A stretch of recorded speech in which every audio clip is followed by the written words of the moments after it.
6살짜리 입양딸의 시신을 훼손해 야산에 묻은 혐의를 받는 양부모는 현장 조사에서 숨진 딸에게 미안하다고 말했습니다. 경찰은 양부모에 대해 살인 혐의를 적용해 구속영장을 신청한다는 방침입니다. 취재기자 연결합니다. 권남기 기자. 네, 사회부입니다. 네, 숨진 아동의 것으로 보이는 시신 일부가 발견됐다는 소식도 있었는데요. 정리해 주시죠.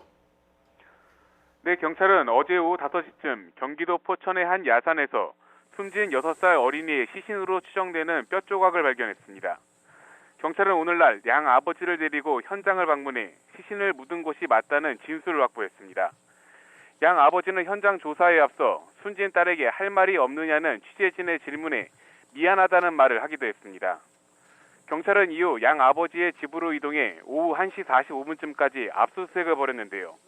학대에 쓰인 것으로 보이는 범행 도구는 발견되지 않았습니다. 압수수색을 마친 경찰은 다시 인천 남동경찰서로 이동해 양부모 등 피의자들에 대한 조사를 계속하고 있습니다. 네, 이제 현장 조사를 어느 정도 마치고 그 양부모에 대한 본격적인 조사에 들어갈 걸로 보이는데요. 범행 이유가 좀 나왔습니까? 네, 이들은 숨진 아동의 시신을 훼손한 것은 인정하면서도 살해 혐의는 부인하고 있습니다. 앞선 조사에서 양부모는 딸이 말을 듣지 않아 벌을 세웠고 외출했다 돌아와 보니 숨을 제대로 쉬지 않았다고 진술했습니다. 아동 학대로 처벌받는 게 두려워 시신 훼손 등의 범행을 저지른 것이지 살해한 건 아니라는 겁니다. 하지만 경찰은 이들에게 살해 혐의가 있다고 보고 구속영장을 신청할 예정인데요.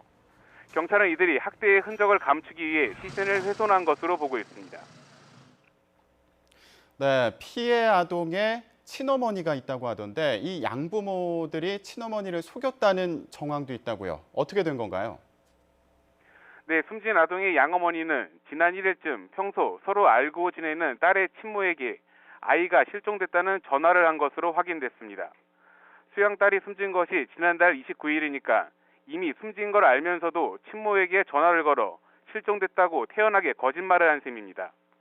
여기에 속은 친모는 인터넷 등에 딸을 찾는다는 글과 함께 딸의 사진을 올려놨습니다.